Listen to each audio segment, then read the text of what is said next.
بەگەلم باش تەماشەوانێنێژا بۆ یەر و پێشهاتێن دەبەرە بەهدینان و سەدەم و دەرئەنجامێ نوێ کۆتێ خۆیەکردن دهۆ پشتی نوێژە ئەینیە لە قەزایازەخۆ خۆنیشان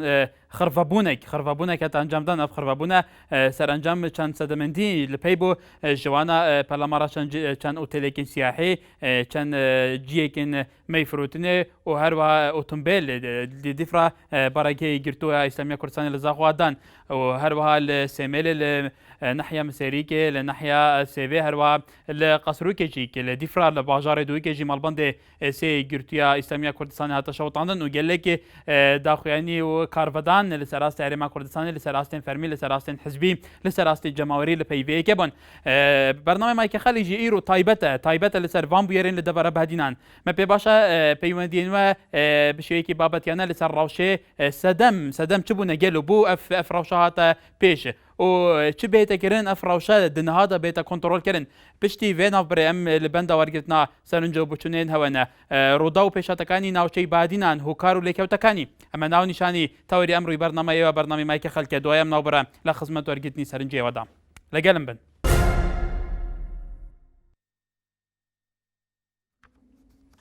دووبارە سەڵاف تەماشاوانە نێژەمە پێ باشە لە دەبارە بادینە تایبەتە خەلکێ لە وەڕی و ڕاوشێ دەبینن ڕاوشێ دشۆپینن پەیوەندی دنەوە بەرنامە بکەن و سەدەم و دەرئەنجامێن vê ڕاوشێ شرۆڤە بکەن وەکو بینەرە بەرزەکان ڕاوشێک لە دەبەری بادینە لە ناوچەی باین هاتوتە ئاراوە لە دوێنێوە دوایی ئەنجامدانی نوێژی ئەینی لە قەزای زاخۆ کە گردبوونێکی جەماوەری دروست و دواتر بوو چەند قۆناغێکی دیکە گواسرێتەوە لەوانە سوتاندنی چەند ئۆتێلێکی سیاحی هەروەها چەند دوکانێکی مەیفرۆشتن و دواتر سوتاندنی بارگای مەڵبەندی سێزەیە گرتو لە قەزای زاخۆ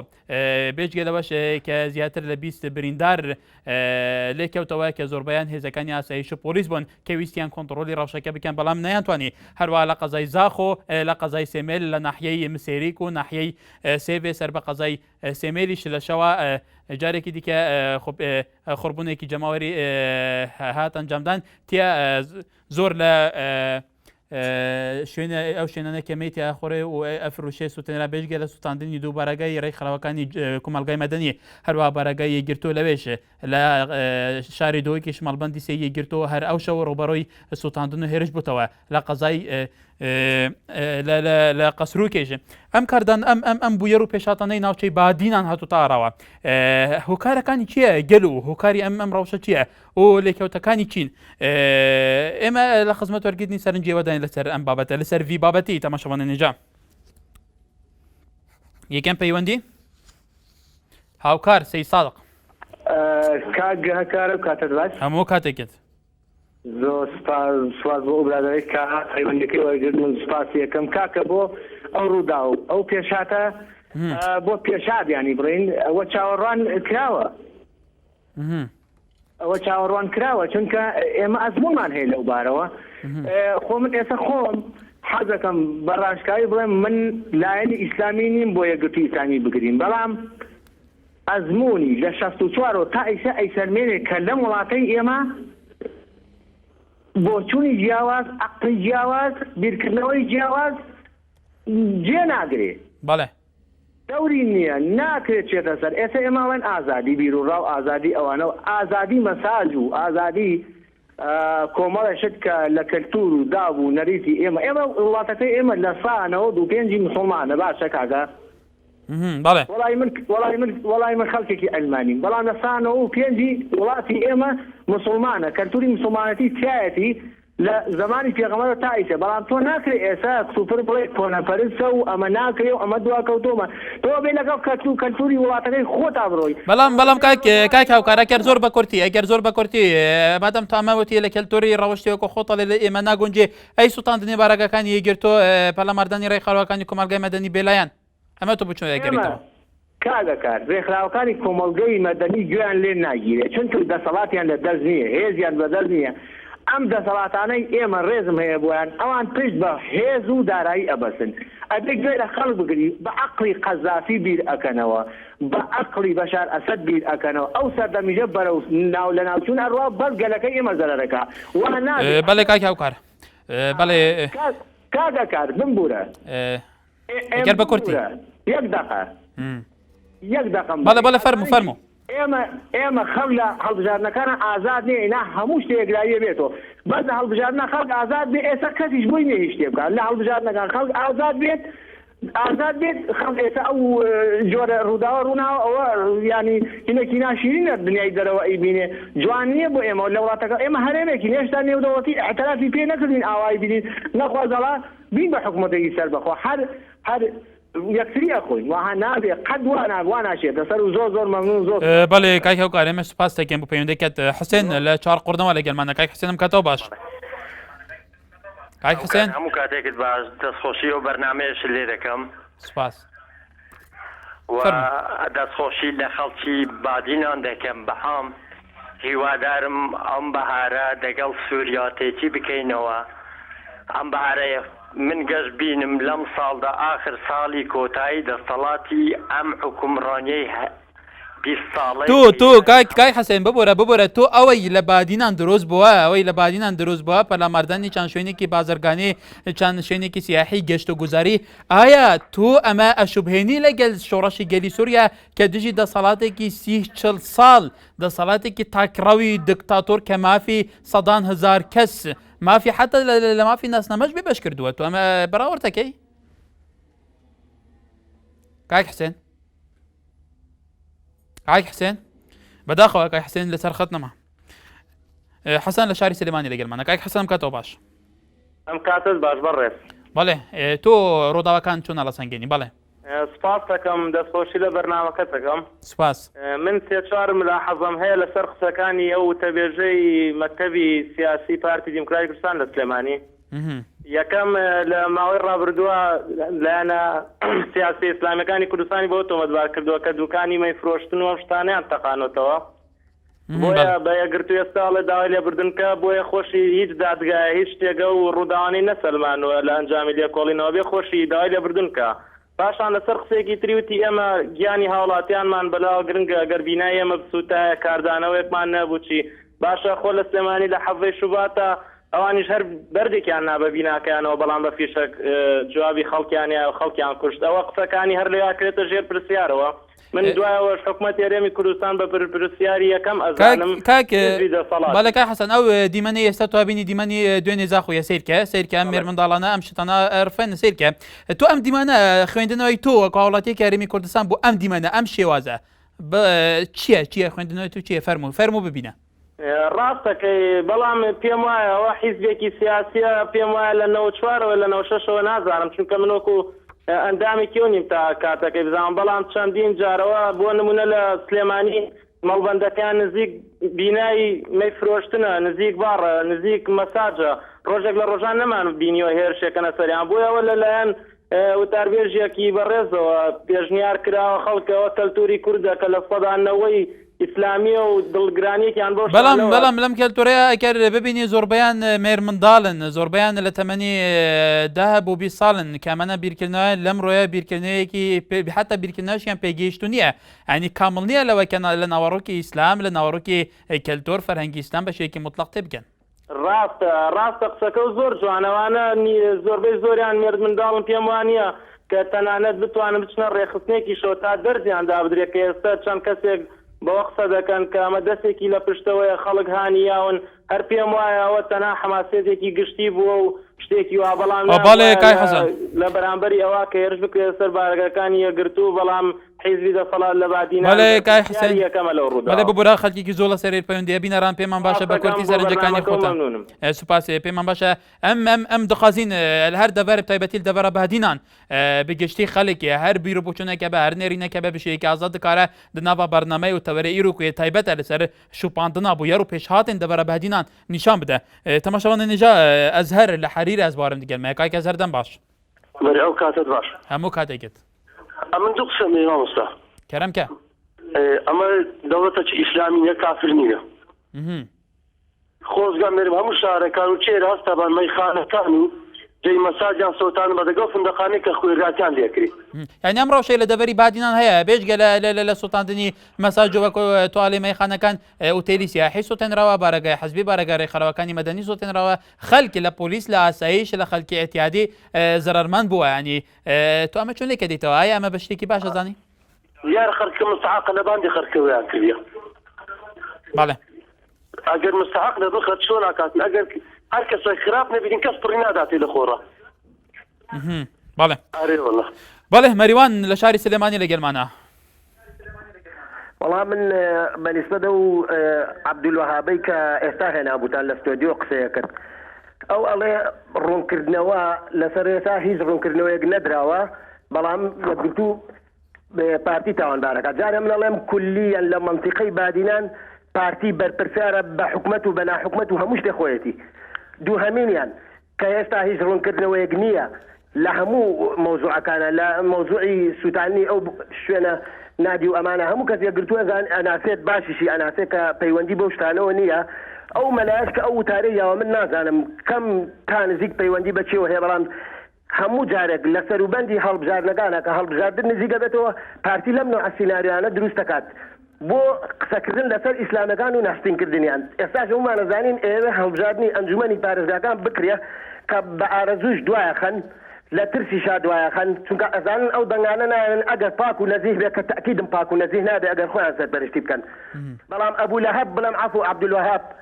عليه هسه رون كله درنس وبلام جاري أندامي مكتبي سياسي يقرتو دزيرك كرون كدنا وندراو هسه ليكوليني ولا بەڵێ کاک مەریوان نەکرد تۆ بینەرێکی مەبی کاردانەوەکان هەبوو هەڵسەنگاندنی ڕەوشەکە هەبوو مەکتەبی سیاسی یەگرت و هەر دوێنێشە و بەشەیەکی ڕاستەوخۆ ئێمە گواسمانەوە بەیاننامە هەبوو مەکتەبی سیاسی پارتی دموکراتی کوردستان بەیاننامە بوو لایەنە سیاسیەکان لایەنە فەرمیەکان سەرۆکیارێن بڕیاریدا کە لیژنەی پێک بێنێ بۆ هەڵسەنگاندنی ڕەوشەکە هەیە سەرۆکیارێم خۆشی بەیاننامەیەکە بڵاو کردوتەوە کە ئێمە بەڵامان کردوتەوە شوپاندنی ڕەوشەکە بەشێکی گشتی لەسەر هەموو ئاراستەکان هەیە. بەڵێ میلانۆ لە شاری سلێمانی ئەم کاتەوە باش هەموو کاتێکت بەڵێ من ئەمە باسی ڕووداوەکەی دوێنێ شاری بادینان کەم دەفەری بادینان بەڵێ ئەوەی ڕووداوەکەی دوێنێ بەڕاستی من هەموو کارێک ئەگەڕێمەوە بۆ پارتی دموکراتی کوردستان چونکە بەڕاستی ئەو گەنجانە هیچی یەکگوتو نین هیچی سەر بۆ حیزبە نین کە هەمویان یەکێکن بڵێن گەرێکی موسڵماننەوە خوێن ئەو کاران کردووە هەمووشان لە دوای ئەو وتارەوە نەبووە بۆکو وتارەکە باسی ئەو کارێک کردووە بەڵام من پێم وان نییە هەمویان بڵێن یەکگوتو بن بۆکو گەرێکی موسڵمانە من بەڕاستی باسی ئەوەی ئەمڕۆ شاری سلێمانیش ئەەکەم ئەو گرتبوونەوەی کە لە بەدەم مەکتەبی سیاسی یەکگوتو کرا بەڕاستی کارێکی زۆر بڵێن ئەو کارە زۆر باش بوو بەڵام بیستی بڵێن پارتی دموکراتی کوردستانیان ڕێگەیان پێ نەدەن کە ئەو کارەی بکەین بەڵام لێ بەدەم بە دەرکی بەڵام میلان خان پارتی دموکراتی کوردستان بەرپرسی لقی زاخی بە وەکالەت تایبەت بە ئێمەی ڕاگەیان کە ئەوان بە هیچ شێوەیەک دەستیان لە پێش ئەم کارانە نەبووە بەڵکو ئەمە گردبوونەوەیەکی خەڵک بووە کۆمەڵێک خەڵک ئەوان چەند هەوڵیاندا کۆنتڕۆڵکە حتا لەسەر شاشەکاشمان لە بەرچاوای کە خەڵک تەضەخمێکی زۆر هەیە هێزەکانی ئاسایش و پۆلیس چەند هەوڵەدان کۆنتڕۆلی ڕەوشەکە بکەن بەڵام کۆنتڕۆل لە ژێر دەستی ئەوان دەرکەوتووە حتا چەند کەسیشیان لە بریندار بووەوە ئەمە چۆنێکە دەیتەوە بەڵێ کاک هەکانن من باسی ئەوەی ئەمڕۆ شاری سلێمانی بۆ ئەەکەم کە بەدەم بە دەرکی سەرا کە ئەمڕۆ کە سەعات چوار لە دوای گرتبوونەوەکەی مەکتەبی سیاسی بڵێن چەند پۆلیسێک چەند دەستگایەک بەڵام من ئەوە ناگەڕمەوە کە ئەوانە هەمویان سەر بە یەکێتی نیشتیمانی بن بۆکو ئەوانە پارتی دموکراتی کوردستان کە هەموو گەنجەکانیان بەرەو بە دەرکی سەرا بە سیارە بدیان کە هەموو خەڵکە عەجایبی هاو کە بۆچی بەڕاستی من گریانم ئەوە لەگەڵ دایکمە ئەیۆ کە بڵێن گەنجێکی هەبینی بە قژی دەیانە بە شەق دەیانە بەدار نازانم ئەمە ئەگەڵنمەوە بۆ کیە ئەمە حکومەتمان هەیە یان نیمانە بەڵێ هەر لە شاری سلێمانی کوردستانمان لەگەلە کوردستان خان تۆ ڕەوشەکە چۆن هەڵەسەنگێنی فەرموو ئەم کاتتان باش هەموو کاتێکت دەستخۆشیم هەیە بۆ بەرنامەکەتان سپاس من لێرەوە گەندامی تێگرتووی ئیسلامی کوردستان قسەتان لەگەڵەکەم بەڕاستی ئەمە ئیتر دوجارە بێت ئینشاءڵڵا ئێمە من یعنی من لە سلێمانیەوە قسەکەم هەر بە چاو بەڕوونی دیارەکەوە دەستی پارتی دیموکراتی کوردستان کە لەو بڵێن سەڤەری بادینان دەسەڵاتدارە دەستی ئەوانی تایە بەڵام ئەوانی شاڵێن دەستێکی تری لە پشتەوەیە بەڵێ من ناڵم یعنی بڵێن ئەوان بوون بەس ئەوان بەرپرسیان لە ڕوودانی ئەو شتە من ئیتر نازانم ئایا دەستێکی لە پشتەوە بێ ئەوەیان نازانم بەس بەرپرسیاری ڕوودانی ئەوەی کە و بارگایانە سووتان پارتی دیموکراتی کوردستان و ئاسایشی بادینان لەبەرەوە پێش ڕوودانی سووتانی بارگاکان هەر لەم کەناڵی ئێوە لە سپێدەوە بەرپرسی مەڵبەندی سیانزەی زاخۆ قسەی کرد وتی ئێمە ئاگادارتانەکەینەوە کە سەختێکی زۆرمان لەسرە ئەمە بە تەدبیرکراوی لای هەمووتان هەیە ئەتوانن زۆر بەجوانی بۆ ئەوانەی کە ئەڵێن دەسەڵاتی مەین پارتی ئاگای لەو شتێ نییە ئەتوان بۆیان ڕوونکەنەوە ئەوە بەڕاستی چونکە پێشترەوان ئەوانیان دەدرێتەوە بەڵام ئەوان نەیانتوانی ئایا چەکدار یان تۆ هێزی چەکدار و بۆت کە ئیتر کە نەتوانێت دەسەڵاتی هەبێ بەسەر ئەوەیە کە ڕێگری لەوە بکات دوو مێر مناڵ پەلاماری شوێنێ بن ئایا مەیخانەکان بن ئایا بارگاکان بەڵێ دارا لە هەولێرەوە کاک دارا فەرمۆ بۆ هەسەنگانی ڕەوشەکە تۆ سەرنجت کوێیە کاکارجان دەستخۆشی ئەم بەرنامەیەت لە یەکەم زۆر سپاس بەڕاستی ئەو کارەساتە و ئەو ڕووداوانەی کە لە دوێنە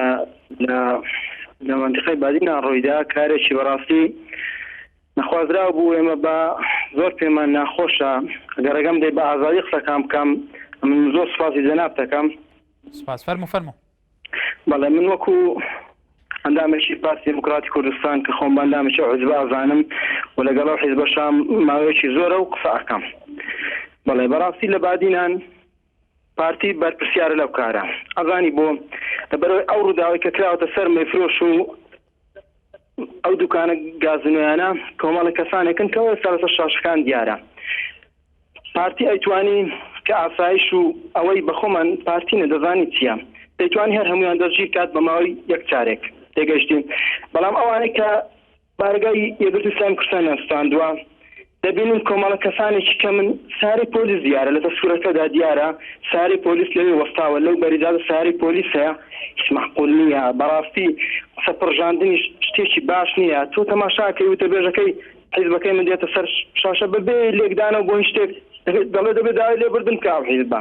جوان نییە بەڕاستی ئەمن بۆش لەو بەرنامەیەوە قسەیەکەم بەڕاستی ئێستاکە پێی بڵێ بە پارتی پێی بڵێ ڕەنگە پێی ناخۆش بێ و بڵێەوە ئەوە ئەندامێکی بەڵام من لە دەسۆزی بۆ حیزبەکەم قساکەم بەڕاستی پارتی پێویستە بەخۆی دابچێتەوە بڕوا بکە وەک گەڵای داری پاییز ئەندامی لێ هەڵەوەرێ مەحقول نییە تۆ هەموو منداڵ دوایەوەش یەک شتی کەس هەیە تا ئێستا مێژوویە گرتووە زانین مێژوو حیزبەکان چاکە زانین تا ئێستا گرتوو بەتون تیژ هیچ کارێکی نەکردووە من سەد لە سەد ئەوە بە پلانی بەڵێ کای دارە سەرنجت گەیشت ببوورە خەڵکێکی زۆر لە سەیری پەیوەندیە چرا لە شاری سلێمانی باوکی چرا گەلێک خۆشحاڵین کەرەمکە زۆر سپاس بەڵێ ئەو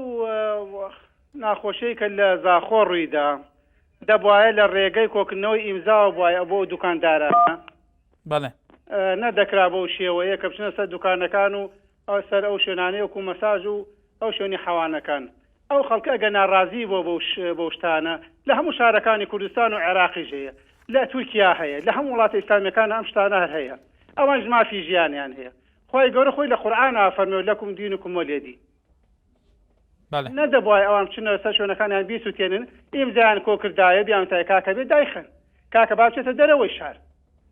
بەڵێ ئەوەکو ئەمەیان کرد بەڵام لەوە هەڵەتریش ئەوە بکەچنە سەر بارەگەکانی یەکگرتوو ئیتی ئەگە هەر کەسێک بوو بێ مناڵی کێ بوو کێ نەبووێ ئیشێکی باش نەبوو بەڕاستی بەڵێ کاک بەڵێ باوکی چرا تەماشەبانە نێجا ئەف ڕێدانên بەهدی ناچێ بووی ئەف ڕێدانên لە دەبەرە بەهدی ناچێ بووی لە زاخۆ لە سەمێلێ لە مسێریکێ لە سێوێ لە ناوەندا باژارە دووی کاروە لە قەسرۆکێ چێ بووی گەلو هوکارێن وێ چ بوونە سەدەم چ بوونە و دەرئەنجامجی دێ چابن و چ بێتەکردن بووکو ئەف ڕەوشە بێتە کۆنتڕۆلکردن کوتنەهادا ڕەوشە دوویکە لە گورزانیە رێمان ڕەوشە دەڤێرە بگشتی ژێر کۆنتڕۆڵە هێزیێنەوە لە کاریەدایە و هێزین پێشمەرگەژی بۆ باژارە دوویکە دەردورێن هاتی نەشاندن بووکو ڕەوش بهێتە کۆنتڕۆلکردن و نەهێلن ڕەوش زیاتر ژێوێ تەشەنە بکە ئەفێنە هی بینن وێنن ئیرویەن باژارێ هەولێرێنە کو هێزیە نەولەکاریە تەدبیرێن پێویست گرتنە بەر بۆ پاراستنە ڕەوشە باژارێ هەولێرێ هەموو ئالیەکەن بە بەێ ماکوان لە هەڵەبچەوە لە گەلمانە باشی کاکە کار زۆر سپاس کاکە کار من یەک قسەمەیە لەسەر وەکو کاکمەریوانوتی وەکو قسە ئەوە بوو لە هەبەی کە بانگتان کرد و بۆ سەر شاشەکەوتی ئێمە بارەگاگانی یانی پەنجەرگی خەڵکی کوردستانمان لە هەموو بارەگاگی تر پێ باشترە بەڕاستی و ئەبووە بیوتایە پەنجەیەکی نەفەرێکی پارتیمان لەبارە لە هەموو خەڵکی کوردستان پێ باشتر نەک بیوتایە خەڵکی کوردستان. کاک ئەمە کوان خەڵک ئێمە وەکو ئێوە بینن لەژێر ئەو دروشمێکی هەمانە ڕازگویی بوێری و هاوسەنگی ئێمە بویێر و پێشاتەکان لە هەر ڕوویەکی وە بێوەکو خۆیە گوێزینەوە لە چارچوەی ڕوومالکردنی ڕەوشی بادینان بە شێوەیەکی زۆر بێلانەنە لە دوانەکانی بەرپرسە باڵەکانی پارتی دیموکراتی کوردستان یەکگرتووی ئیسلامی کوردستان هیلانەکانی تر لە دوانەکان ڕێگەیاندراوەکانی فەرمی سەرۆکاتی حکوومەت سەرۆکاتی هەرێم وەزارەتی ناوخۆ ڕەوشی ناوچەکە وەکو هەیە بەبێ هیچ ئاراستەیەکی دیاریکرا و بەبێ پشگیری هیچ لایەنێک بەبێ هیچ سانسۆرێکی مەوەکو خۆی ئەگوازینەوە شاشی ئێمەش هەر کەسێک ئازادە بێتەتیا و بوچنی خۆی هەر لایەنێک بێ لە هەر ئاراستەی بێ وەکو خۆی ئەیەوێ سەرنجی خۆی نیشان بدە. باوکی محەممەد مانەگەلە باوکی محەممەد لە قۆشتەپە هەموو کاتێکت ببوورە باوکی محەممەدەگە دەنگی تەلەڤیزیۆنەکەت کەسکێت تکایە بۆی باش جێمانێکت بێ بەڵێ منطقەی وادیان ئەوشان ڕوودا لە سلێمانی بۆ سەر بنکەبارەکانی ڕووناداتن. بەڵێ مەسەلە چیلان لەوێ ئەشتا ڕوودا لە سلێمانی لە ناوچەکانی ڕوونادا. کاک باوکی محەممەد ببوورە دیارە دەنگی تۆوەکو پێویست ناگاتە من زۆر لە قسەکانی جەناب تێ ناگەم دای لە بورینەکەم بەڵێ ئیسماعیل لە سۆرانەوە لەگەمانە کاک ئیسماعیل دەم باش هەموو دەمێت دوات باش بن سوپاسێ بۆ بێ بەرنامەیەک و بەڕاستی بەرنامەکە جانە بەڵێ ئەم بەری هەر تشتەکە ڕاهاژوتن بارەگایەت یەکگرتووی ئیدانە و شەرمەزار بکەین ڕاهاژوتنە سەر بارەگای یەکگرتووی خزمەتێ پێک بە ژیانە ملەتی کورد ناکات بەلکی خزمەتێ دێبوو نەیارەکات پتر دێ دەستێت نەیارە بەبن و نەیار دەستێت خۆ بینەت کوردستانێدا ئەوێت و بارەگایت یەکگرتووە ئیسلامی سۆتە ڕاستی ئەو چاپساخێت نەیارە بوونە هەر کەسێ هەیی ئەو چاپساخێت وان کەسا بوونایەت و کەربل هەرێما کوردستانێوەت بن و کەربل ئاینێ پاکێ ئیسلامێوەت بن تشتێک و بۆ من شک چێبووی دموکراسیە ئەو کەلیماک و هەموو گاوێ ئەمە عروف و منشورەت کوردستانێدا مارکا دموکراسیە سنگێ خوددەن ئایا دموکراسیە إلا تبيا كفر السر إسلامي الظال ببيتو إلا أو تشتي كافر كان يباش بيت أو تشتيكو بسرمانك بيجيت إخرابا أبا بيشي الكرنا قانونية أسبو بديمقراطية زوري مشكوكم لێ ئەف هەرێمە کوردستانی وەکوتە گوتی فراوشە چێ بووی دارێمە کوردستانێدا هەرێمێکە فڕێپێک هاتیە فرانەتەوەیە مەسیحی ئێزیدی هەنە ئەوانجێکە ئەندەی تەقوسات هەنە ئەندێک ئازادی هەنێت ژیانەخۆی ڕۆژانەدا ئەندێک خواردن و بەخۆرنا بکارتینن ئەندێک شێوازنەوە لە گۆری حتا دینە ئیسلامێژێک دینەکە دینە متەسامحەیە دینە لێبوردەیی و بە هەڤرا ژیانە ئاشتیانەیە هەیە نابندێن فەرمیێن هەرێمێژی تەکەزیە لە سەربەیەکە دکەن گەل و چاوەڕەوشەوان بێتە بەرچاوگرتن ئیلا ئەو تشتە مطلقاً ئەو ئیسلامە گوتی ئەن دەبێت کۆ ئیسلام خۆشێکی دینێ تەسامحەیە ڕێکە دەدا ئەو نەتەوێن دنجێکی ممارسە ژیانە خۆ بکەن بەێ ئەزێت گەل دەدا ئەز وەکو ئینسانێکی بسوورمان ئەز بێژم دین تشتێکی اختیاریە ئاین تشتێکی ئیجباری نییە اختیاریە ئەمات هەرێما کوردستانێدا ژیمە هەندێک عادەت و تەقالیدێت ئیسلامێت هەیمە هەندێک عادەت و تەقالیدێت هەی دەبیا بەد بێنە بەرچاوگرتن الديمقراسي بو معنى تمام كاربي ديبيتا ديمقراسيا كامل اكو حق اسلام فداي حق كس دينكاي يعني تبوه مسألة تب هندي نابي امروف كتو اسلامي بو كسكي ديب جمينه همه بيك هاتت كردستان ما بيوه يكو همه بيك هاتت كردستان تبيا بيك وجيانك درست هبيتو بيك بالك اسماعيل اوه دبي قبول بكي كآين مطلق لێرە حاکمێ مطلق ئیسلامە دەبێت قبول بکە یعنی تو بسورمان زۆرترن مەسەلا بۆ نمونە المنطقە زاخۆ دەبیت ئەم نابێژین مەسەلەن کەواتەوە کۆتت بێ بسلمان زۆرترن ینی ئەف زۆرینە تبیا بێتە سەپاندن سەر لایەن دژی وەکو کەمینەان دەبێت مافێنین دژی بێتە بەرچاوگرتن گەلو ئەو تەقوساتێتوان هەیە و ئاینێوان هەیە و ڕێوڕسمێنان هەی وانژی ئازادیەخوا هەبێ نه ئەس نابێژم کو ئەم خۆ بسەفینین بسورمان خۆ بسەفینن سەر کەسێدا ئەمە ئەم بێژین ئەوژی چاوە ئیسلام احترامە عادت و تقالیدتوان گرید اوجی وسا عادت و تقالیدت اسلام یعنی احترام لی بگرن بله کاک اسماعیل بله ببره خلکی که زور لسر پیوندیت گره وقتی که پیویس مداتا حسین لزاخو از بارم کاک حسین لزاخو تو پیوندیت که لزاخو روش شوایه گلو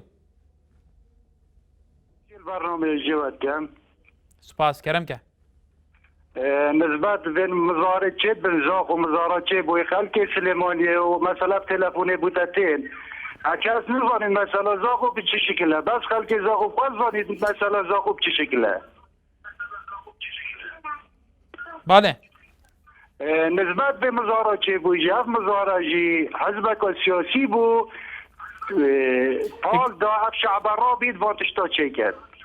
کاک حسین اگر تا دهو دید به افخوا پیشاندن گلو تا هزراتا خویندناتا چه بو وان خوا پیشاندنه بو شاوتن داوان گلک جها هزراتا چه بو خود ازرامن يعني هذا ناكو شعبي وكذا حسابك هذا حزبك وسياسي وكذا ديتناتا تشيا او تبيجي ديتنام تشي بو هذا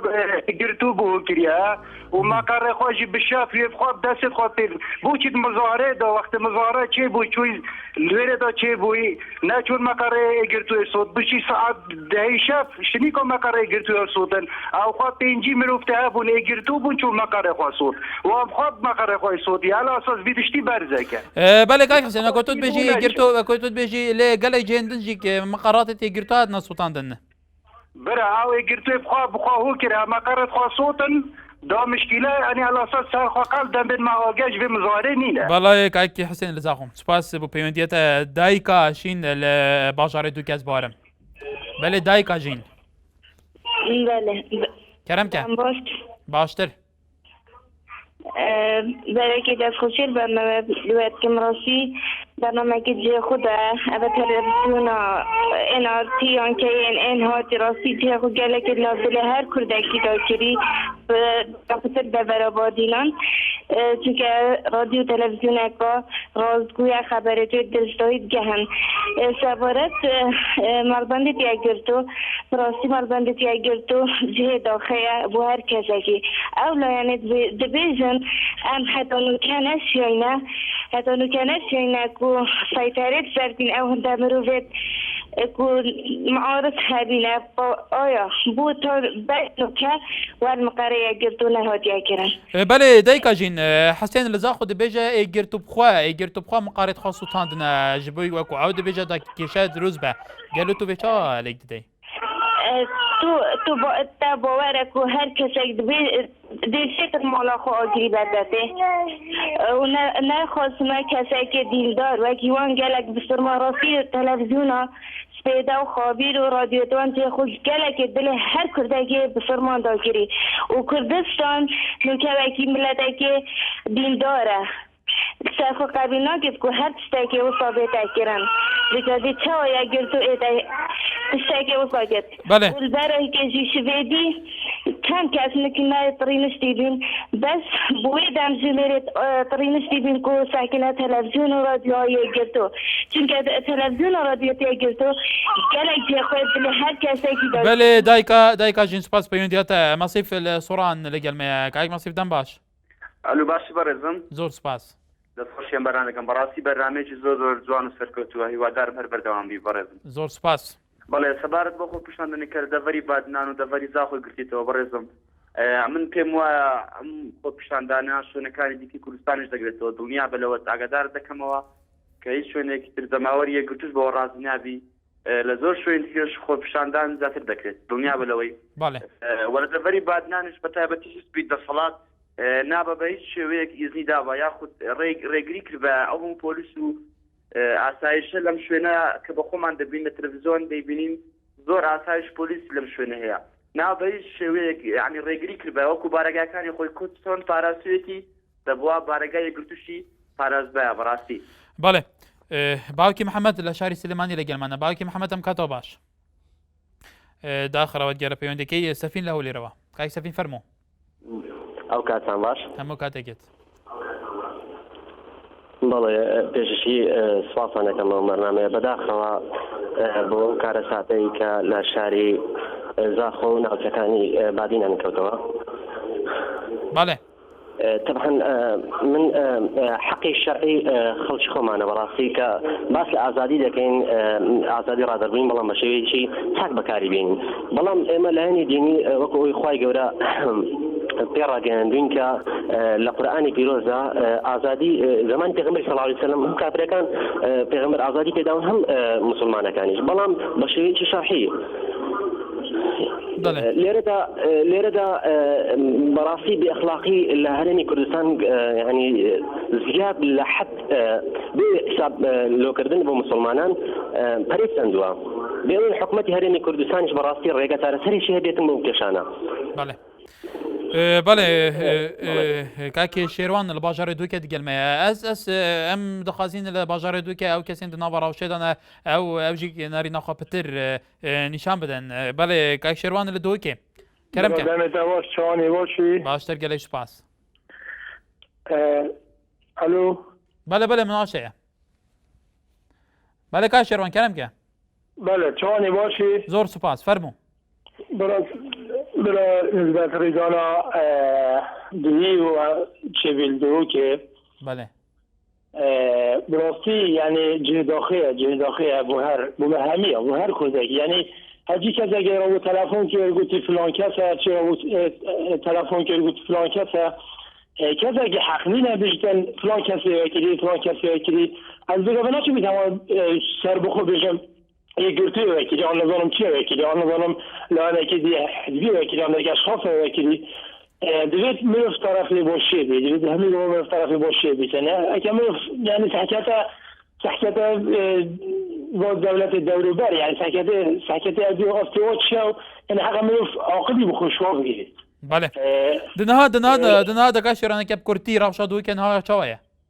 بلا روشا دوی که یا باشه روشا دوی که حتی حداکی باش آسایش دو که پلیس دو که همین کنترل سرکی رو گلک باشه بله آزاد انشاءالله جو باش تر بید بله کاک آزاد لزا خود گلمه کاک آزاد دم باش کاک آزاد لزا خو کاک آزاد کاک احمد لاولي روا الو بالك كاك احمد الو احمد مين كاكا فلاح بالله يا ولد باش بري باشتر كاي فلاح داس خوشي ليكم زور سپاس بالله سبارت بم روداوني جينا شوي رابردي دفري بادينان بالله في مويه براسي ده صلاتي بارتي لو الوسانه ككراو برامبر ولا سياسه كردستاني وبرامبر او چەند شوێنێکی باڕ و خواردنەوە و مەساجەمە بە زانیاری دقیق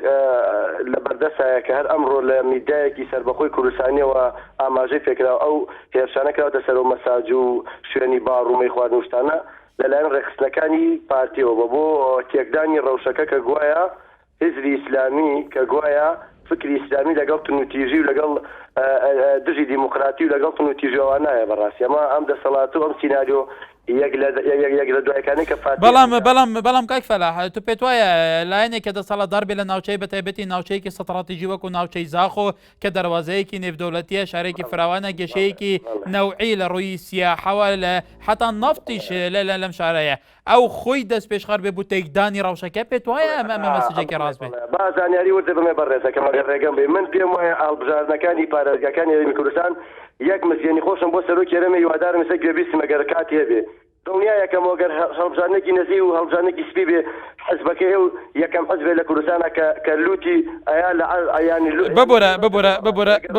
ببورە کاک فەلاح بینەر بەرزەکان تکایە بەبێ تەشیر و بەبێ ناوزەڕاندن بە شێوەیەکی بابەتیانە پێمان باشە لەسەر ڕەوشەکە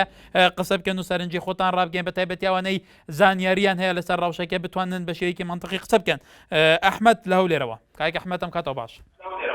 ئەو کاتت باش هەموو کاتێکێت باش بەڕێزجان زۆر سپاس فەرموو دەستخۆشی و بەنامەیە یەکەم سپاس کاکەمە دەربارەی مەسەلەی بادینان خۆی هەڵبژاردننی محافەزەکان نزیک بۆتەوەی تر ئەبێ خەڵی سەرکوت کاتەوە حەزی بنە ماڵە ببورە کاک ئەحمەد ببورە تکایە وەکو پێشترم وت بەبێ تەشیر و بەبێ ناوزڕاندن ئازاد لە باژارێزا خۆ دەگەنمە کاک ئازادم باش کاک ئازاد کارزان لە شاری سلێمانی هەم کاتت باش بەڕێزیان هەموو کاتێکت قوربانی تۆ بم بێ زەحمەت من ئەمە یەک ڕوونکردنەوەی بچووک لەلایەن حیزبە سیاسەتەکانی یاریمی کوردستانەوە بگەێنن بە هاوڵاتیانیان کە تێ بگەین ئێمە لە سلێمانی لە حەڤەی شوباتە هاوڵاتیان بەردیان گرتە لقی چوار لە سلێمانی بەڵێ وا بوویان نا فەرموو ئەوان بە فیشەک بە ئەسلحە بە ئەنواع شێوە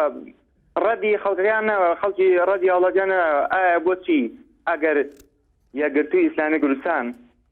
خەتابارە بۆچی بۆ فعلە نەبوو ئەگەر دەسیسەی پارتی نەبێ ئەگەر دەسیسەی سەرۆکەکەیان نەبێ ئەمانە ئەمە کایەکە کە هەموو خەڵگەزانێ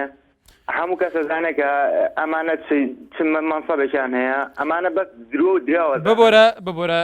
ببورە کاک سامی لە زاخۆ دەگەنمەیە کاک سامی ئەم کەتەوە باش ئەف دەمێتە باش کەرەم کە ڕەوش چاوە لە زاخۆ گەلو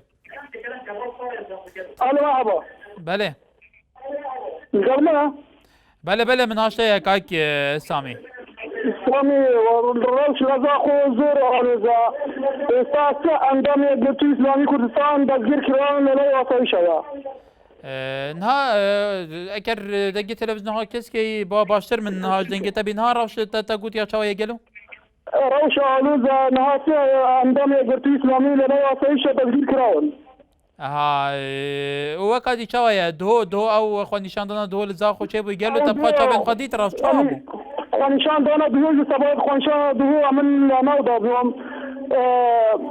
هەر خەڵکێک بۆ مەلای مزگەفتە بەلێ بەس کاک حسێن کاک حسێن لە زاخۆ دەبێژە گرت و بخوا بارەگەی خوا شەوتاندیا سووتاندیا ڕاستە گەلو ئەگەر خوا شەوتان دەبێت ئایا بۆچی لەگەر بۆچی لە دووەک بۆچی لە دووەک بەت دەستگای مەڵبەندی یەکگرتووە دەسووترە بۆچی گوێ ماساج لە دووەک ناچێتەوە بەلێ کاک سامی لە باژارێزە خۆ قادر دەگەلمەیە لە دووکێ کاک قادر دەم باش ئەلو دەم باشتر کەرەمکە برا ئەلو بەلێ من هاشتایە کاک قادر ئەس دووکێ تەرەف پەیوەندیت کەم بەلێ کەرەمکە ئەس بێژم بلا پارتی تاوانبار ناکەن vê mesela کنە بێژن ئەvە پارتیە و ئەف شۆلەگیری ئەvە شەعبەی ئارابووی و بەلێ سەدەم چ بووە وەکو توت بێژی شعب ڕابووە سەدەم چ بووە گەلو ئەvە شعبی هۆکریە بێژاتێکن بۆ حزبێ حزبێ دەکەن ئانvê حزبێ ئانڤانە ئانزاچا یاشمە ئەفتشتە ئەvê تا چەند کاریگەری هەیە تۆ کۆلدۆکێ ناداوی تا چەند کاریگەری لەسەر ڕەوشەدۆکێ بگشتی هەیە ڕەوشەدۆکێ زۆر ئارامە و تشتێکی نەیشڵا بز ناخودێ بەلێ کاک قادر سوپاس ئالان لە شاری سلێمانیەوە دیارە لەسەر خەتنەماوە هێرش دیسا لە باژارێ دووکێ کاک هێرش دەم باش سلااف من وەکو کەسێکی سەربەخۆ لە شاری دوهۆک ئەم شتە دەبینم کە شتێکی دروست کراوەیە لە چ ڕوویەکەوە ئەم کۆش چ ئالیەکەوە شتێکی دروست کراوەیە چونکە ئەوە چەند فترەیەکە خەڵکێکی زۆر جەماوەری عنی ناڕازیە حرەکەیەکی ناڕازی هەیە لەبەرەوە ئەم شتە دروست کراوەیە من وەکو کەسێکی سەربەخۆ قسە دەکەم چون دەتوانن بارەگای یەکگرتو ناتوانن بپارێزن هێرش دەکەنە سەر بەڵام دەتوانن شوێنی مەی خواردن لە شاری دووک لە نەوعی ئەو شەودا دەتوانن بپارێزن یعنی ئەوە شتێکە چون دەتوانن شوێنی مەی خواردن بپارێزن بەڵام ناتوانن بارەگای یەکگرتو بپارێزن یعنی ئەوە سیناریۆیەکە ئەف ڕەوشە تو بەحثکەی کاکێرش ئەف ڕەوشە تو بەحثکەی تە بخۆ چاوێت خودی تۆسایە بووگەلە بله من بخوب چاوی خودیت یعنی من بخوب چاوی خودیتن بەڵێ بەڵێ کاکێرش بەڵێ وەکو دەیزارەمەندی یەکەم لەم ڕۆداوادا پارتی دیموکراتی کوردستان دەبیتن بەڵێ کاکێرش لە باژارە دووکێ بێگومان ئەو سەرنجەتەیە بینەرێ نێژا کەسی سەرنجن خۆ نیشادەن ئەم بەرپرسیانە بەلکو سەرنجەوانە هەر کەسێک ئازادە چاوە سەرنجەخوا نیشان بدە بچە ئەوەیەکێ بەوەکوین دەبینن لە ڕوومالکردن بە گواستن و شوپاندن ڕەوشەی باوەیەکی بێلایەن تەف ئالیەن سیاسی تەف بەیانەمە کوژالیە بۆرویەن سیاسیین وان ئالیەن سیاسیین کوردستانی گرتو پارتیا دموکراتە کوردستانی ئالیەندن دەردەکە بەوەکێخوا و هەیە ئەم بووهەوە دخینە هەر کەسێک ئازادە چاوە سەرنجەخوا نیشان بدە پیرۆتە لە کەرکۆک ڕۆژ باش قوربان باشتر پیرۆت لە کەرکووکەوە قسە خۆشحاڵی فەرموو قوربان من تیبینەکەم بە دووارە تێبینی یەکەمیان دیارە لەم ساڵانەی دواییدا مزگەوتەکانی کوردستان بۆتە منبەری هاندانی خەڵک لەلایەن کۆمەڵی مەلای ڕادیکاڵەوە بابە بە شێوازی جۆر هەنی خەڵکە دەندشی کۆمەڵی خەڵک نەزانم تا چەند ئەمەی ئێستای زاخۆ بەم شێوەیە بۆیان نا بەڵام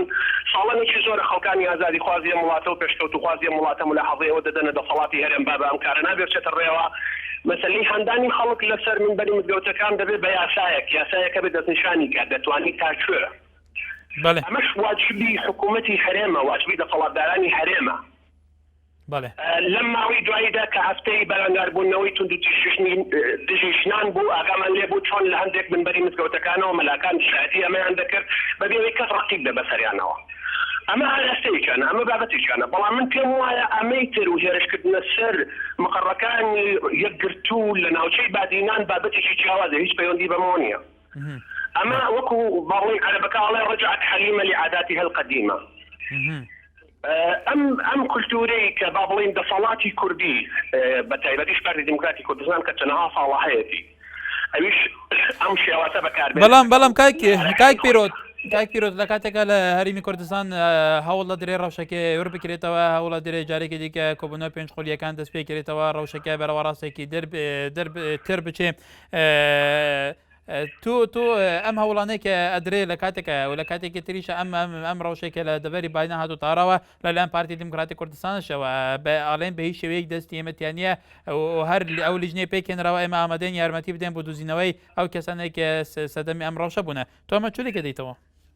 قوربان حاڵەتی ئەوەی کە ئەوەی دەوترێت لەسەر شاشەی تەلەڤیزۆن دەکرێت زۆر جیاواز بێت لە حقیقەتی مەسەلەکان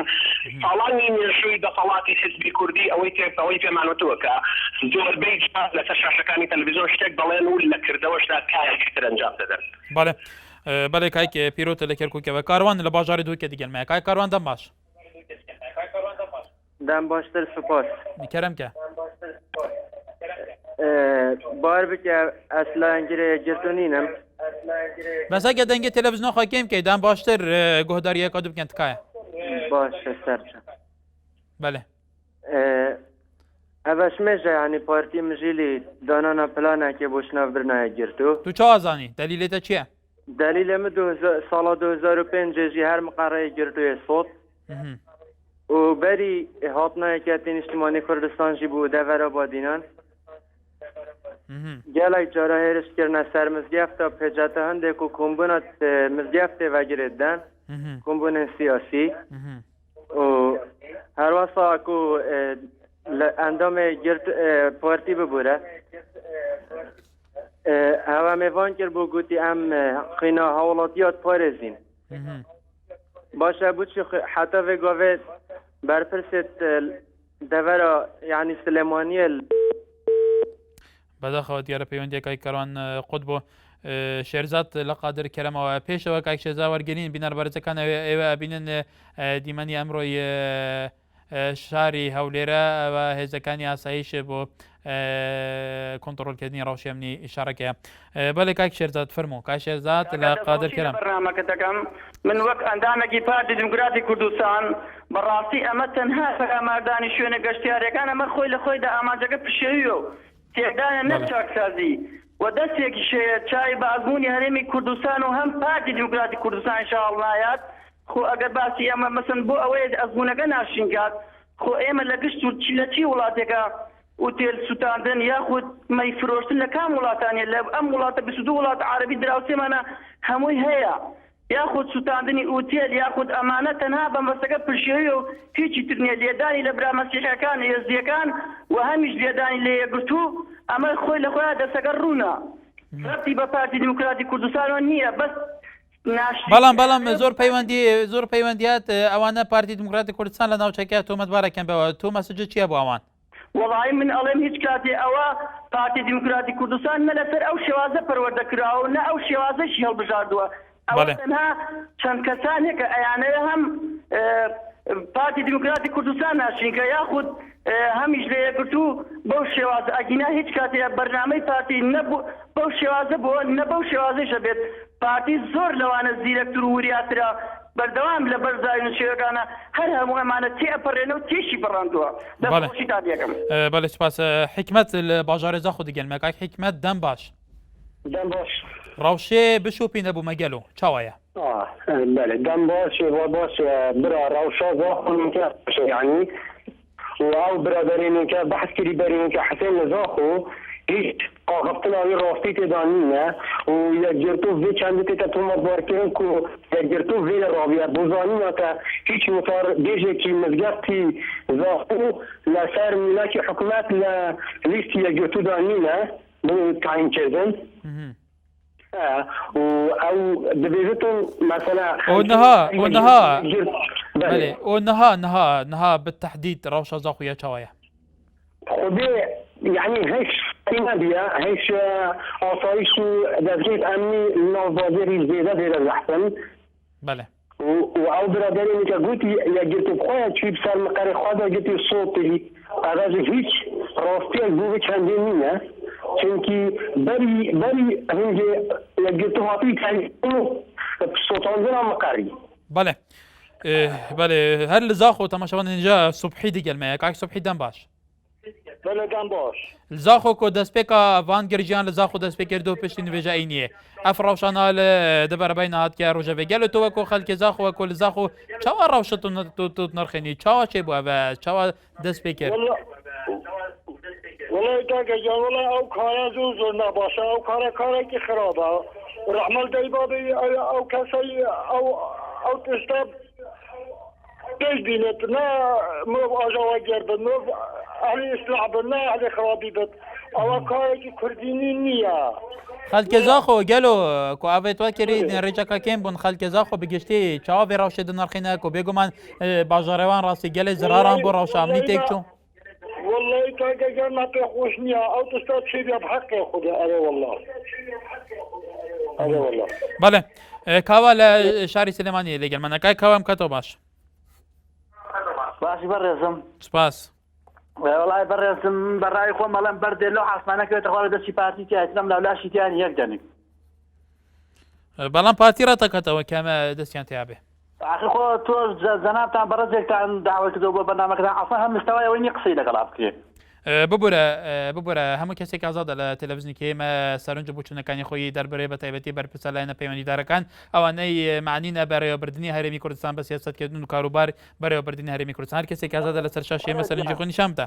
بەڕێجا ئەوان خەڵکی سێمای دوو پەنجەرە ئاشکانانەوە هەموو شتیان کرد جاوە لەخوا نەخواستان چاش مەڵبەت کۆمیتێکیان شتێبزانە چیەکە بەخوا من یەکگرتووش نیم بازانین لە دەزانیشوان نوێژم نەکردو بەڵێ باوکی دانا لە حاجە عومەرانەوە بەڵێ باوکی دانا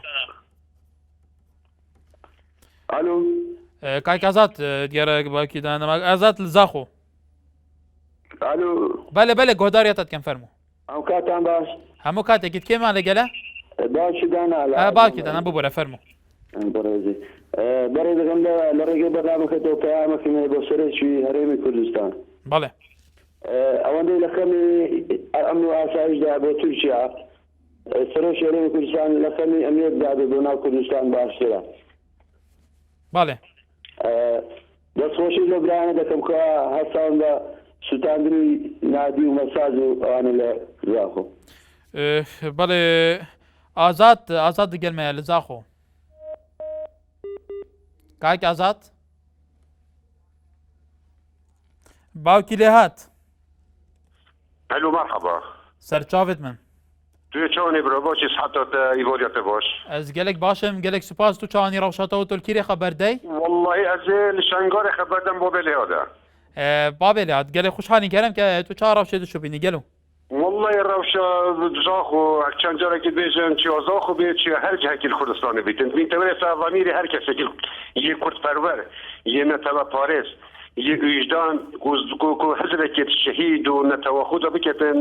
دێشتنی دەستەوێتە تەلەفۆنی ڕاکەتن دەگەل میدیاکۆ کوردی یان گەل ئێکی دێ قەسایکەتن ئەگەم بین بەرێ خوبتەینە ڕەوشە زاخۆ ئەگە ئەی بێژیتە بەلێ ڕەوشە زاخۆ کە دەستی پارتی ئۆنلایەنێکی تێدا هیچ وەختێکی ئەوە نوێ تەقەبیکردن زاخۆ منتەقاکە ئارامە زاخۆ چ مشکلە نەبووینە حتا کو چەند جارەکە ئەوان پیلان دانایە و ئەوی تشکیل وێرە ئەنجام بدەن بجا خەلکێکی دی هەیت موضوعی نۆگەیتن ئەم داخوازێتکەین حقیقەت دیقەت ئەف تشتە بێتە بەرچاوکردن بەڵێ ئەف ڕەوشات کە ڕۆژە بێ لە دەبەرە بەهدینان گەل و پێویستە چ بێتەکردن ئەف ڕەوشە بێتە دۆر و پێشکردن و کۆنتڕۆل ئەو کاریگەریە ڤێراوشێ لە دەبەرە بەهدینان کۆ دنهادا دیگەشەکردنەکە نەوعیدایە گەل و دێ کاریگەریەوەی خراپ چ بیسەر ئەو خود بینتەوێرە سا لایەنێت سیاسی ئەگەر ئەم هەمی لایەنێت سیاسی چه پزیسیۆن بێتە چه حزبێت دەسەڵات بن ئەگەر بمی پێی بەبەرێ خوب دەینە زەحمەتەوەی ملەتی دیرۆکۆڤ ملەتی نەتەوەوی ملەتی شەهیدی ملەتی کیمیابڕۆنەوی ملەتی ظلم و زۆردۆجە سەروی ملەتی ئەم هەر کەسەی تبیە تەوحید تشتێکی بدەین و وەسعی کوردستانی جارێکی بەرەف لەوازیە نەچیتن دوژمنێت مەشب و دەوروبەرێت نامی دوژمنێت منە خوجی دوژمنێت خوبین یعنی دێچەوە تاقەبیکردن ئەمە هیچ وەختێکی نوێ تاقەبیکردن داخوازێکن هەمی لایەنێت سیاسی هەمی پارتی سیاسی پێچ بە دەستی براینیە دەستی هیچگرتنێ دەستێ روحك براينيون توي توينك شفتش موضوع موضوعاتي وصايا ما ظنبويا بل الفيرا بداخل وكو بدي كندك كو بابا وما بابا هاتين وجلي لو ديتري يدكو ابون اديون ديت سموي هاتين كو فلان براخه كلينا دري هاتين جناب سروكي هرمي البارح حاولين ذيكوفي او دجات يقول جلوات تكرن ابن تقبيكرن سيدا يعني جار بله کاکی آزاد بابا تایر لشهر سلیمانی لگل مانا بله ام کاتو باش همو کاتی کی جنابت برا عزیزەکەم من وەکو ئەندامێکی پارتی دموکراتی وتان سەر لەگەڵاکەم بەڵێ فەرموو من نازانم ئەو خەڵکەی کە لەسەر شاشەکەی و پارتی تاوانبارەکە من پێ نازانم قاوەی گرتووەتەوە یا ئەم کابرایە بە چه ئاسێ پارتی تاوانبارەکە من حەزەکەم یەک برای عزیزی خۆم بکەم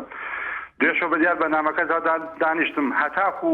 یەکگرتوو ئەلانی بەحسەی خۆتان کە ئەڵێت ئێمە برادەرانی پارتی مەڵ بەندەکانەکەکان تهدیدە بۆ سەر ئێمە هەتاکوێ ئەوە نەکرا بۆ مەقەڕێکی یەکگرتوو نەسووتێنرا جا باشە ئەو خەڵکەی ئەو دوکانارەی کە سووتێنران برای عزیزەکەم ئەو ئوتێلانەی کە سووتێنراون باشە کەسیان نییە برایان نییە هیچ کەسێکیان نییە حەق خۆیان بکەنەوە ئەمجا دوای ئەوە ئوتێ سووتانن بۆ ئەنجا حزبێکی گەورەی وەکو تورکیا ئیسلامیەکە حزبێکی گەورەی تورکیا حزبەکەی ئیسلامیە انواع مشروع فروشی تیا من ئەمە بەدەستێکی گێرە شێوێ نێزانم کاکە من بەدەستی پارتی نازانم بەڵێ کاک بابە تایر ئەو ڕەوشەیەکە توارێ هاتوتە ڕۆژەوە و دەستی پارتی دموکراتی کوردستانی شتیانە بەڵام ئەو ڕەوشەی لە بادیان هاتوتە ئاراوە کە لە ئێستادا لە کوردستان ڕەوشێکی ئێمن لە هەموو عێراق تەنیا کوردستان ڕەوشێکی ئارامیان هەبووە ئەم ڕەوشە پێویستە چی بکرێت بۆی کۆنتڕۆل بکرێت زیاتر تەشەنە نەکرێت زیاتر ڕەوشەکە تێک نەچێت پێت وایە ئەلتەرناتیڤ میکانیزم چیە لەسەر ئەمە من پێم باشە چاوەڕێ ئەو لیژنەیەکن کە جەنابی سەرۆک بەردانی پێکی نابزان نەچژێ ئەو لیژنەیە چ دەرەچێت ئەو کاتە حکمی خۆیان بن بەڵێ بابەت هەیە لە شاری سلێمانی سوپاس یادا لە هەر لە شاری سلێمانی باش هەموو کاتێکت باش کاگە نازانم ئەمانە خۆیان لە جێلی ئەجینە هەموو کەسێکە زانێت کە ئەم مەسەلەیە دەژێت دەستی پارتیایە پارتی لە سلێمانیە بەدە پێشمەرگەوە لەسەر مەقەڕێک لایە لە لایە سلێمانیان کە لە پاچە کرد ئایا بە هەموو پارتی دموکراتی کوردستان نەیانتوانی وەقەڕەکانی یەکگرتوو یعنی پارێزن هەر لە خۆتانە پرسم یعنی ئەمە یعنی خۆڵکردنە چاوی خەڵکوانێ و جەماعەت بەڵام ئەوان ناڵێن ڕەوشی زاخۆ لەژێر کۆنتڕۆلی هێزەکانی ئاسایش و پۆلیس دەرچووە نەیانتوانێت کۆنتڕۆلی ڕەوشەکە بکەن بە قوربانی چاوم ئاسایش و پۆلیس کێیە لەوێ بەڵێ یعنی بەخۆ دەڵێم ئاسایش و پۆلیس یعنی پارتی لەوێ ئەنی هەموو کەسێک ئەزانێت کە ئەمە ئیشی ئەوانە ینی پێشمەرگەیە ناتوانێت هیچ شتێ بکات لە کوردستانە بەبێ ئەمری مەسوولەکەی یان ئەندامی حیزبێک ناتوانێت هەر لەخۆ ینی بۆچی لە سلێمانی مەسەن لە سلێمانی بۆ مەقەڕێک کە نەسووتێرا و هیچی دێ نەکرا پێشمەرگەیان نەکوژرا لایە لە سلێمانەیە کە لە پاچە کرد بەس ئەوان نەتوانانی ینی ئازانی وەزعەکەوە بەڵێ کاکەدا وەزعەکەکەن بەڵام ئەم پێشاتانە تا چەند کاریگەری لەسەر ڕەوشی کوردستان بەشەیەکی گشتی هەیە ئەمانە قیادە واحیدەن ئەبێ خۆیان هەبن نایانەوێ خەڵک هەبێ ئەجنە ئەمە ئەگەر دیموکراتیت بێت با ئەمڕۆ بەڕێز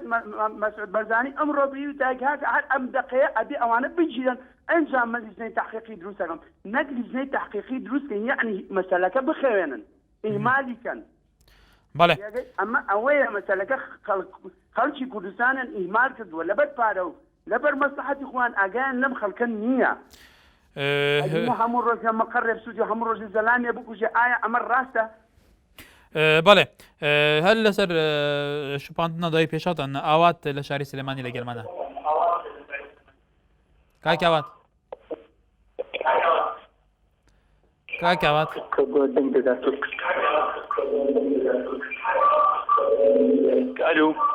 کاکاوات تکایە بینەرە بەرزەکان بەشێکی گشتی هەر کەسێ پەیوەندی بە ئێمە بکوە دەنگی تەلەڤیزیۆنێکی کیسکە لە تەلەفۆنە جێمە لایتر بێت لەبەرەوە خەلەل بۆمان دروستە بێ ناتوانینەوە پێویست دەنگی وەرگرین کاک فەرهاد لە هەولێرەوە لەگەڵمانە کاک فەرهاد لە هەولێرەوە خەدەر کای خەدەر لەگەڵمەیە بەڵێ کاکەی وارە باش باشتر بجانە بفەرمۆ والله من دوور لە سیاست نا یەگرتوشم و نە پارتیشم بەڵام بەقسە دەڵێم دەستخۆشی لەو برادرانە دەکەم کەوا ئەو شوێنی مەساج و مەیخانەیان سوتاندۆ و سوپاسان دەکەم بەڵێ کاک خەدەر باوکی عەلی لە بازیانەوە ئەم کاتتان باش هەموو کاتێکت کاکە وەکو بە ژێرێ و قسانێکە جۆمان لێ بوو لە هەموو وتە بێژانە کەوا هەرچێ دەیڵێن من بەش بە حاڵی خۆم خۆشحاڵی دێ لەبڕم کەوا هەر بەرەگاشی حیزبی یەکگرتووە گەستوتاوە بۆ لەبەر ئەوەی دڵ و دەروون و ناخی لایەنێکی دەسەڵاتدار لە هەرێمە کە ناوچەی بادینانە گرتوێتیەوە دەرکەوتووە کەوا چی تێ دڵ دەروونن ئەینا خۆشحاڵی بوویەکەوە لایەنەکان چێشیان هەبێ سپاسانەکەم خۆشەوە بەڵێ تەماشاوانە نجا فاخنی تێنەگوتن هەرێکی سەرنجاویە و هەرێکی بەرپرسیار لە سەرنجاخە کوچەوە نیشان بدە باوێ ڕاغب لە ئاکرێ دیگەلمەیە مرحبا برا سەرچاوێت من کەرەمکە باششتاشە بەڵێ برا نسبەت ڕەوشە بۆ دینۆکە ئەوروپیا هاتیە تێکدان بەڵێ وەکو ئەس پێت بینم هۆکارەوە ئەزۆرینەوە هەموو بوو وەزارەتە ئەوقافی بەڵێ چونکو وەزارەتە ئەوقافی ئەوڕۆی بینن وەزعی دنیای زۆری ئالۆزە لازمە ئەو تێبینیت مزگەوتە تێنە خوێندن هەموو دابەزکردنەوەن ئەوقافی بێتە دابەزکردن چێنا بیت هەر مەلایەک یەگرتوو بیت یعنی جێ ڕاستە خۆرە ئاخۆردنەکێ بێژیت وجا ئەو تشتێت هو لازمە ئەوقاف نوکە مزگەوتە هەمیا مەلایەت هەی ئەو مەلایەژی یعنی ئەغلبەت یەگرتوونە وجا وقتی ئەو خوێنن هەر مەلایەک بێرعیا خوب دلێ خوب بخۆ خوێنیت ئەگەر خواندنەوەوان ئەوقاف بدەتێ یعنی هیچ مشکلێک ناوینیت لە منطقەمە یا کوردستانێ ئەوڕۆ کوردستان هەرێمە نەکو حکومەتە ئەوە تورکیا ئیسلینکا ئیسلامەیە ئەو تشتێت لێ هەی یعنی کوردستانێ نییە وجا مع الأسف بوي تقدر حتى تقدر البادي نبرة. بله. هلا عندنا زور سپاس قندیل لبالیسان ولی گلمانه که قندیل روشکه تو چون لکه دیتو فرمو. هم کاتت باش. همو کاتکت. زور سپاس. پیم وابی او اوانی لکل زاخور ویدا پیم وابی دستی پارتیشی بخوی لپشته. تنها ایوه بونو عکردارانه خوی. خۆی بەسەر خەرچی کوردستان داڤال کاوت چونکە لە نزیک بووتەوە لە هەڵبژاردنەکانی شارەوانی بەڵام کاکی قەندیل لە هەڵبژاردنەکانێکە لایەنێکەوەی لە چارچەوەیەکی پرۆسەی دموکراسی هەڵبژاردنەکان بباتەوە لە چارچەوەیەکی خەباتێکی سیڤیلی مەدەنیانە زیاتر لە ڕوویەکی کرانەوە سیاسەتێکی کرانەوە بەڕووی خەڵکە زیاتر خزمەتکردنی خەڵک زیاتر پاراستنی ئاسایش و ئێمنایی وڵات بە تایبەتی کە پارتیەکی دەسەڵاتدار بێ کە لەژێر دەسەڵاتی نوفسی خۆی وابکە ینی پارتی چ بەرژەوەندیەکی تایە کە وەکو تواڵی بۆی ئینتیخاباتەکان ڕەوشەکان بیباتەوە کە ڕەوشەکە تێک بچێ ڕەوشەکە ئاڵۆز ببێتەوە چەندین کێشە دروست بێ ئەمە چی سیفادێکی تایە ئەوەی سیفادەی پارتی شەخ بەژۆندی پارتی لەبەرەوەی پارتی ئەوێ کەس نەبی لە ساحەی تەنها خۆی بی چونکە لەوەتی پارتی هەیە حیزبەکی بێئەخلاق و بنەمارەی ببورە کای قەدیلەوە ڕێی خۆتە هیوادارین کەسێکی دیکەوە کۆتۆ بەم شێوەیە بەم ئەسلوبە ناشرینە لە بەرنامەی مایکە خەڵک لەم مینبەرە قسە نەکاتەوە هەمووی ڕێزمانە بۆ هەموو لایەنە سیاسەکان بە بەی جیاوازی بۆ هەموو سەرکردەکان ئێرە پێمان خۆشە خەڵکی کوردستان فێری ئەوە بین هەموو سەرنج بچوونەکانی خۆمان ڕەخنەکانی خۆمان بە زمانی گۆڵ بگەینی بۆی لایەنە پەیوەندەرەکان شوەرگێ ڕێزمان هەیە بۆ هەموو لایەنە سیاسەکان لەو پەری چەپە بۆ ئەو پەری ڕاست لەو پەری ئیسلامیە بۆ ئەو پەری قەومی بۆ ئەو پەری ئەلمانیەوە ئێمە ڕێزمانەیە بۆ هەموو لایەنە سیاسەکان بە هەموو دەنگ و ڕەنگەکانەوە ئێرە شوێنی جوێندان بە هیچ کەس و لایەنێک نییە چەندین جار تەکیدمان لە هەر کەسێک ئەم عەقڵیەتە هەبێت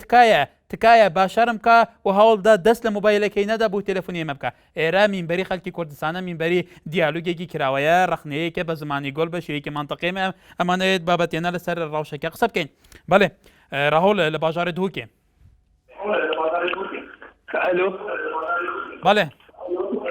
بەڵێ کای ڕاهێل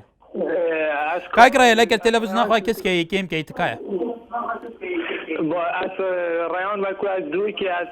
رای خود در برم بوده چنده اما چه بود باجر دوی که هم رسوت که اینو نکاره که مروانه بود که کرن بوده چنده از و کو کسک شدی وره رابوریم بنگه که آسایی شلوری ها بود بله پا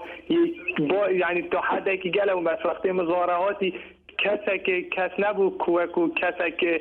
نهلید هجومی که نهلید خلقی براستی هجومی کرده ولی پا بردام بونو به کسی که آسایش براستی نید از دیل بکت و هگم بره خوب دنی پرانایی و وی خلقی خرگند بین او اون اوید بیکار چشول نمانه تخرج بوینه مابری نشتینه هر یکیش حماسا خوی چوینو بوی چنده بله کەواتە وەکو تول دووکێت و ناف ڕەوشێ و تۆ ڕەوشێ دشبینی هیچ دەستەی پشتوە نەبوو هەر کەسێک بزاوقاخەچوە هیچ ئاراستەیەک پشتوە نەبوو بێ مەسەلێ هەگە مرۆڤ لاو هزرێت خوژی بکات و بەرێ خوب دەپێ مرۆڤ بێژیتن ئەڤە بڕێکە کاتی وەکی میگرتی هێجەتە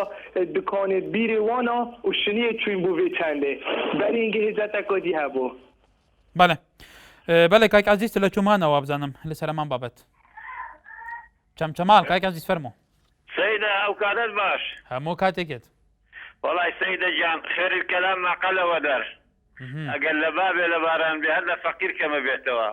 اما بيشوي بارتي بين اشياتي بين إسلامي بين علماني بين كردين بيشوي هرشت بين كرد بين أبي بريزة وناهم مكسبينين اما بقى معظيما لبيرنا شي روشي بودهان وصدان كشي كرديان بأنفال بالبياو نبو بلا من بياوم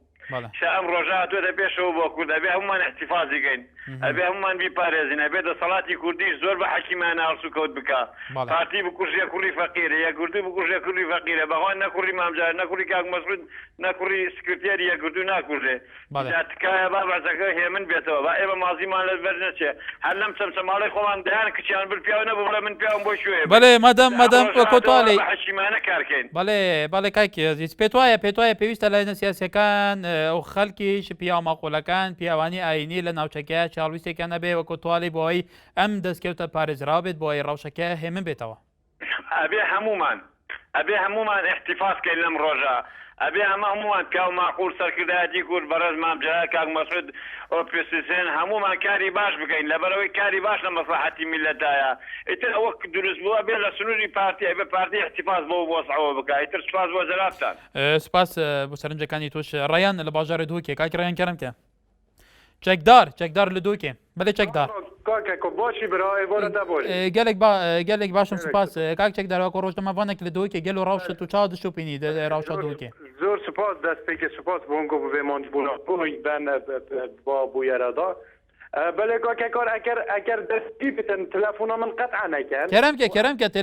تەلەفۆنا کەسێ قەتع ناکەن تکایە فەرموو ئەز و توش جەنابێتەشی بچەکە مناقەشە بکەن چونکە حکمێندەیان بەلکی نزیکیەک بین وەک شۆی بله فرمو جارل دست بی که مدوید حقیقت که دیار کنه و بو هیچ بوکوکو از لاینگیان کادر یا اندام هیچ پارتی که بمه و دست بی که از تصمیم و از افتخار کار خود بمه و بله یا مدوید بیجم الزاخو حتی که بیجین دوکی و هیرش کرنا خلکی بو سر بارگاه بو سر حاشمه خانه بو هر جهه که هبیتنه و هر نفسی وان مرو بابینه و اوه هرش کریه سر میخانه و اوه هرش کریه سر بارگاه اگرتو اوه هر دو ویتن اوه حقیقتک دیار ببیته وککو اوه هرش کریه سر بارگاه اگرتو اوه هرش کریه سر بالاخانه و گهت میفروشی. بله کاک چکدار وکو یادگار پرانیابانجی گنجن سنیلن و گنجن حتی گلکشان ده نحیا بیرکرنه ده کامل نبونه گلو بو اف ریدانا لدبر بعدین ریدانا که کتوبر و یا تسلسل کری لزاخو یکسر وگو هست بو مسیری که بو نحیا سوی بو سیمل بو دو که بو قصرو که بو اف ریدانه تکلید فیک چه بنا کو تو روزنامه وانه لدو که فرمو. بله بله هجا. اوه تشتکی هی دست بی که بیش مبه از هکر کادر و لاینگیری پارت که بمبه وقتی از ببینم از بلابی فتره عمر خوی سنیلیه دا بمبه از ببینم کادر یان حوالت من یان عبیدیت من نیاست من زاخو یان السیمیل یان جهه کی کارک کرده بی من از مراحقم من هنت وعیا هزرینینه و که از بزانم که اوه بلا بیتن مسئولیت که گله که مازنه هیرش کردن سر مال ملکت خلکی کواتا کاک چکدار مادام که تو بیجی اف خلک سنیله که بیر کردن که برفرانینه و عاطفیت و تعصب سردازال بید نشن کاری تا که پیوست تحكم افكارت خوب که پیوسته مادام اف پرزگیره که پیوسته آلین پیوندی دار جواکا سویل زانکو پیمانگه پرورده پیا معقول کساتی لدوری چه سیستم که بید بوای هوشیاریه که نوعی دنوا تاکیدا بید به تایبتی بانگنجا